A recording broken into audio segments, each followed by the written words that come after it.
passed out, I would have went there. But I think Carolina went. Well, the rest of us make good decisions, so that's cool. I went to bed early and watched, what's that show? Hannibal.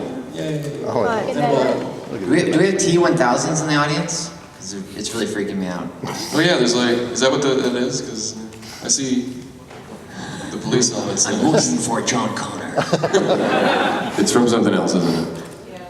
Well, I'm just imagining that you guys are connected at the waist because he can shape shift. I don't know if you've seen Terminator 2. And you guys don't have legs right now. You're just like, let's appear like we're two fans. Yes. I agree with myself. well, so this panel is going to be all about being your own bot. The robot character specifically, the makeup and the movement and the backstory behind it all. Some of you don't need to be here because you already got your bot together. So You already won. Congratulations. Totally okay. You did it 3 days in a row and you beat us, so. And the T-1000 one, bonus points to you if you are two people. Here's a really important question. If the time travel bubble in Terminator can only transport skin, and that's why Arnold Schwarzenegger, you know, it's like a cyborg. It's like the metal is coated in skin, and that's how it can travel through time. Did the T-1000, did they cover that in skin before they sent?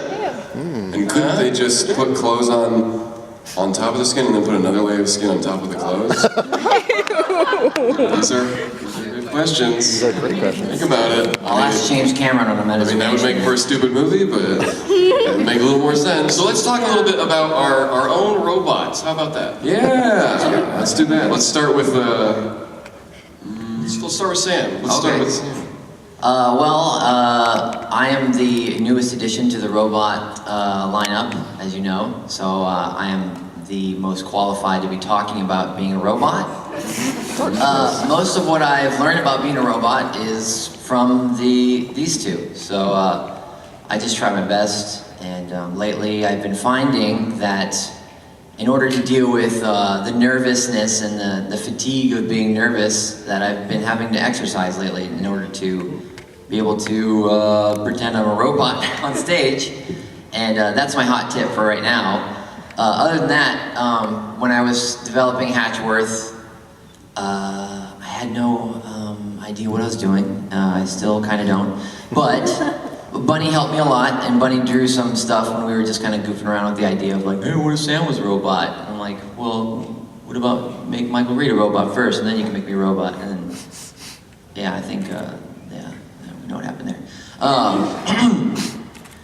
So I had to I just feel like I had to stand out from everyone else a little bit, but conform. I don't know. So I don't know. Why don't you start? Because that's kind of how it started. So, just piggybacking on the exercise, I think that's a new thing that we've started doing, which sounds stupid because you would expect us to, Yes. do a lot of physical training for what we do, but that's not the case. So, the difference has been astronomical because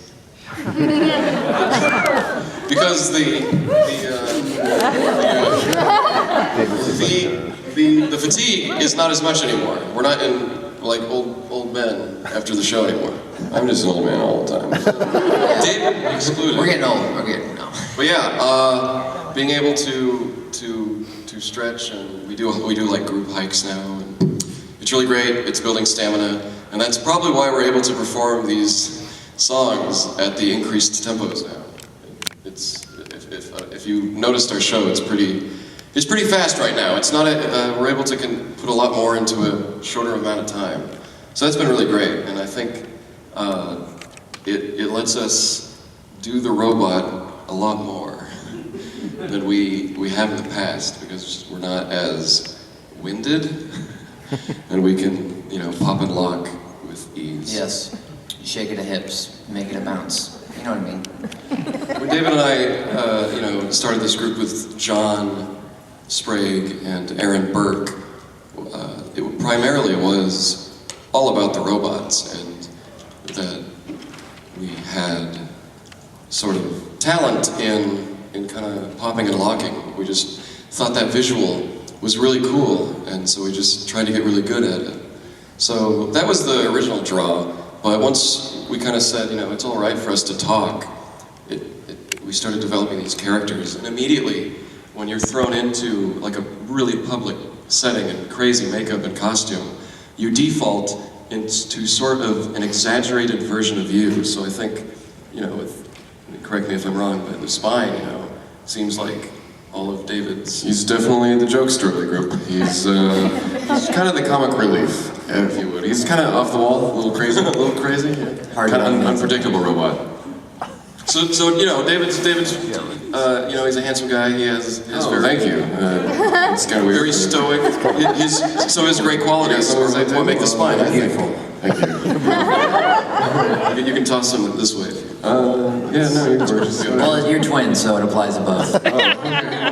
So you know, with Sam, you know, You're a handsy boy too. I'm pretty handsy. Sam's great qualities: mustache, you know, glasses. Yeah. So it's an exaggerated version of you. Mustache glasses. Wow, so shallow. I do my fair share of myth busting, so.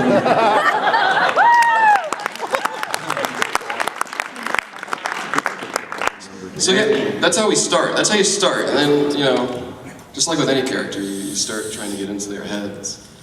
And I don't know, because I was sort of the middle robot, I wasn't on the spectrum of John's original sort of whimsical childishness, and I wasn't super serious, so I was kind of.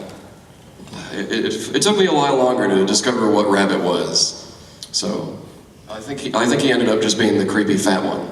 So, for the most part. Well, that was like early on. That was early, and then We started the group like almost 7 years ago, so we were doing busking and whatnot, so we kind of developed the characters over the course of a year or two, and they're kind of just evolved just naturally on the street. So we had a little more time to just play around with stuff. We didn't have a concrete idea of what the act was or the characters, so it was.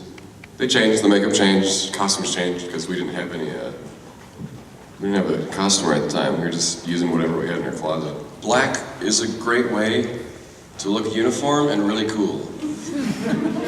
Yeah, that's Johnny Fashion, you know, they all have black in the closet, so they're like, well, it's all wear black.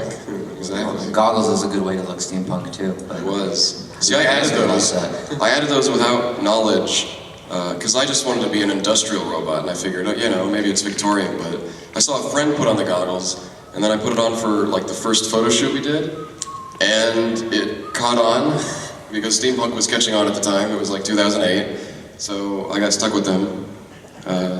You know, they were fun for a while. I like to think I matured. I'm over goggles. But, you know, aesthetic-wise, I really like rusty stuff, so if I didn't, I was the last one to pick my color originally.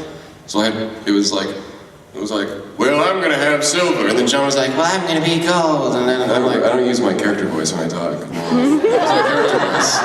It's not too far-fetched from, you sound like the spine right now, so that's weird. I thought you were putting on a voice right now for the audience. Maybe. Anyway, you gotta admit that was a pretty good job. Yeah. So anyways, I chose copper, and I was like, well, I can't use brown or red, you know, for rust, so let's do green. That's a really unique rust, and it was all drippy and oily, and it was really fun. So from an aesthetic side, I wanted to be a very ancient, decrepit-looking robot, and that's kind of where I drew my inspiration. Just sort of, he's the robot that needs to be fixed. He's broken. There's not a lot of money going into him. They spend it all on the spine. that took a while to develop. I mean, you didn't have that insight into what you wanted to look like on the get-go. No, not at all. It slowly over the course of many years turned into that. You actually had it the hardest, because you just... I can't think of what inspired me to make Hatchworth look the way he did. I just, only Maron only has bronze color left, and Didn't want to be weird gold without a mustache, and so it's not like I had. I just had what I had to work with, and then put it all together. The costume, I guess, is the only thing where I was like, well, this is where I can actually have something that looks unique, because not that Hatchworth is a culmination of parts that end up looking sort of like. Yeah, we got this mustache and some